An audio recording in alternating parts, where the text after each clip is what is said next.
حضرت مسلم موعود رضی اللہ عنہ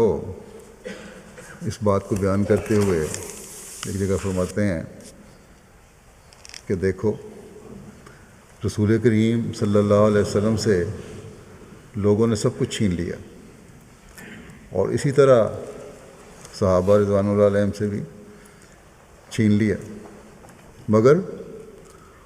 خدا تعالیٰ کے مقابلے میں انہوں نے کسی بات کی پرواہ نہ کی۔ آخر خدا تعالیٰ نے ان کو سب کچھ دیا۔ اسی طرح حضرت مسیح موعود علیہ الصلوۃ والسلام نے بھی خدا تعالیٰ کے لیے سب کچھ چھوڑا، اور باوجود اس کے کہ اپنے خاندان میں نصف حصے کے مالک تھے جائیداد کے، آپ کی بھاوج جنہیں خدا تعالیٰ نے بعد میں احمدی ہونے کی توفیق دی، سمجھتی تھیں کہ آپ مفت خورے ہیں اور بڑی تنگیاں ہوتی تھیں، مگر پھر بھی خدا تعالیٰ نے آپ کو سب کچھ دیا۔ اس حالت کا نقشہ آپ نے اس طرح کھینچا ہے حضرت مسیح علیہ السلام نے اپنے ایک شعر میں کہ لفاظات المواعد کانا اکلی وسرت الیوم مطعم الاحالی، کہ ایک زمانہ تھا جب میں دوسروں کے ٹکڑوں پر بسر کرتا تھا، مگر اب خدا نے مجھے یہ توفیق دی ہے کہ ہزاروں لوگ میرے دسترخوان پر کھانا کھاتے ہیں۔ آج ہم احمدیوں کا ایمان یقیناً اس بات سے بڑھتا ہے جب ہم آپ کے ابتدائی زمانے اور بعد کے زمانے کو دیکھتے ہیں۔ اس حالت کا مزید نقشہ کھینچتے ہوئے ایک جگہ حضرت مسلم موعود نے اس طرح بیان فرمایا کہ حضرت مسیح موعود علیہ السلام جب پیدا ہوئے تو آپ کے ماں باپ نے آپ کی پیدائش پر خوشی کی ہوگی، مگر جب آپ کی عمر بڑی ہو گئی اور آپ کے اندر دنیا سے بے رغبتی پیدا ہو گئی تو آپ کے والد آپ کی اس حالت کو دیکھ کر آہیں بھرا کرتے تھے کہ ہمارا بیٹا کسی کام کے قابل نہیں۔ حضرت مسلم موعود نے ایک واقعہ سنایا، اس کا پہلے ہی میں ذکر کر چکا ہوں کہ ایک سکھ نے آپ کو بتایا تھا کہ ہم دو بھائی تھے، حضرت مرزا صاحب کے پاس جایا کرتے تھے، حضرت مرزا غلام قادر مرزا صاحب کے پاس، اور ایک دفعہ انہوں نے ہمارے والد صاحب سے کہا حضرت مسیح علیہ السلام کے بارے میں کہ ان کے پاس اب جاتے آتے رہتے ہیں، انہیں سمجھائیں۔ تو جب یہ حضرت مسیح علیہ السلام کے پاس گئے، یہ کہتے ہیں کہ میں مرزا غلام صاحب کے پاس گیا اور ان کو کہا کہ آپ کے والد صاحب کو اس خیال سے بہت دکھ ہوتا ہے کہ ان کا چھوٹا لڑکا اپنے بڑے بھائی کی روٹیوں پر پلے گا، کوئی کام نہیں کرتا، اسے کہو کہ میری زندگی میں کوئی کام کر لے اور میں کوشش کر رہا ہوں کہ اچھی نوکری مل جائے۔ میں اگر مر گیا، حضرت مسیح علیہ السلام کے والد صاحب نے کہا کہ میں اگر مر گیا تو پھر سارے ذرائع بند ہو جائیں گے۔ حضرت مسلم موعود کہتے ہیں کہ اس سکھ نے بتایا کہ جب حضرت مرزا غلام صاحب کے پاس گئے اور آپ کے والد صاحب کا اس خیال کا اظہار آپ کے سامنے کیا اور کہ انہیں بہت دکھ ہوتا ہے آپ کی حالت دیکھ کے، اور یہ بھی کہ مرزا غلام مرزا صاحب نے کہا کہ اگر میں مر گیا تو غلام احمد کا کیا بنے گا، تو یہ کہتے ہیں کہ انہوں نے حضرت مسیح علیہ السلام کو کہا کہ آپ اپنے والد کی بات کیوں نہیں مان لیتے۔ اس وقت وہ حضرت مسیح علیہ السلام کے والد کپورتھلے میں کوشش کر رہے تھے، وہاں کی ریاست میں، اور کپورتھلے کی ریاست نے آپ کو ریاست کا افسر تعلیم مقرر کرنے کا فیصلہ کر لیا تھا، ایک آفر بھی آ گئی تھی افسر تعلیم مقرر کرنے کی۔ وہ سکھ کہنے لگے کہ جب ہم نے یہ بات کہی کہ آپ اپنے والد صاحب کی بات کیوں نہیں مانتے، تو حضرت مسیح علیہ السلام نے جواب دیا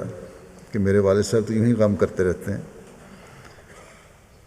انہیں میرے مستقبل کی کیوں فکر ہے؟ میں نے تو جس کی نوکری کرنی تھی کر لی ہے۔ کہتے ہیں ہم واپس آ گئے اور مرزا غلام مرتضیٰ صاحب سے آ کر یہ ساری بات کہہ دی۔ مرزا صاحب نے کہا کہ اگر اس نے یہ بات کہی ہے تو ٹھیک ہے، کیونکہ وہ جھوٹ نہیں بولا کرتا۔ تو یہ حضرت مسلم موعود فرماتے ہیں کہ یہ حضرت مسیح علیہ السلام کی ابتدا تھی، اور پھر ابھی انتہا نہیں ہوئی، لیکن جو عارضی انتہا نظر آتی ہے وہ یہ ہے کہ آپ کی وفات کے وقت ہزاروں ہزار آدمی آپ پر قربان ہونے والا موجود تھا۔ اور پھر شعر کا ذکر کیا، آج پہلے ہی میں نے پڑھا ہے کہ لفاظات المواعد کانا وکلی و سرت الیوم مطعام الاحالی، کہ ایک زمانے میں ایسا زمانہ تھا جو بچے ہوئے ٹکڑے مجھے ملا کرتے تھے، اور آج میرا یہ حال ہے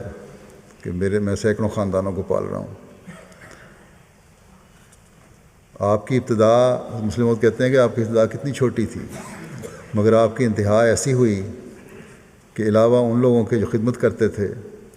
لنگر میں روزانہ 200-250 آدمی کھانا کھاتے تھے۔ اس میں کوئی شبہ نہیں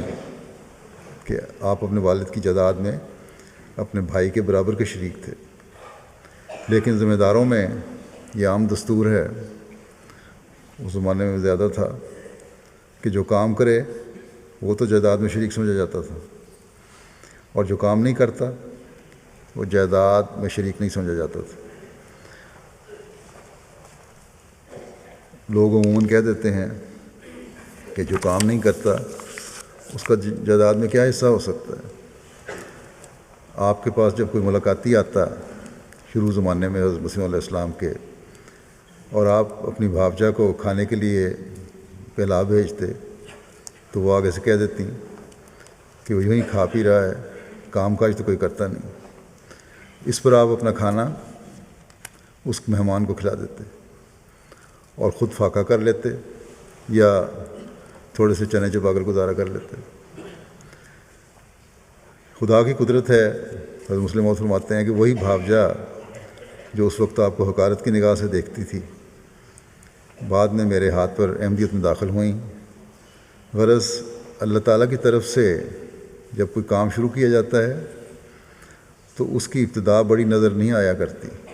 لیکن اس کی انتہا پر دنیا حیران ہو جاتی ہے۔ آج بھی ہم دیکھتے ہیں کہ قادیان نہیں بلکہ قادیان سے باہر دنیا کے کئی ممالک میں آپ کا لنگر چل رہا ہے۔ اس وقت تو شاید 2-3 تنوروں پر روٹی پکتی ہو اور لنگر چل رہا تھا، اور آج ہم دیکھتے ہیں کہ آج آپ کے لنگروں میں روٹی کے پلانٹ لگے ہوئے ہیں، قادیان میں بھی، ربا میں بھی، یہاں لندن میں بھی لاکھوں روٹیاں ایک وقت میں پکتی ہیں۔ یہاں جلسہ پر جو انتظامات ہیں، اللہ کے فضل سے بڑا وسیع لنگر کا انتظام ہے۔ اس دفعہ بہت سارے، جیسے پہلے میں پچھلے جو میں ذکر کر چکا ہوں، بہت سے جرنلسٹ بھی آئے ہوئے تھے، اخباری نمائندے آئے ہوئے تھے۔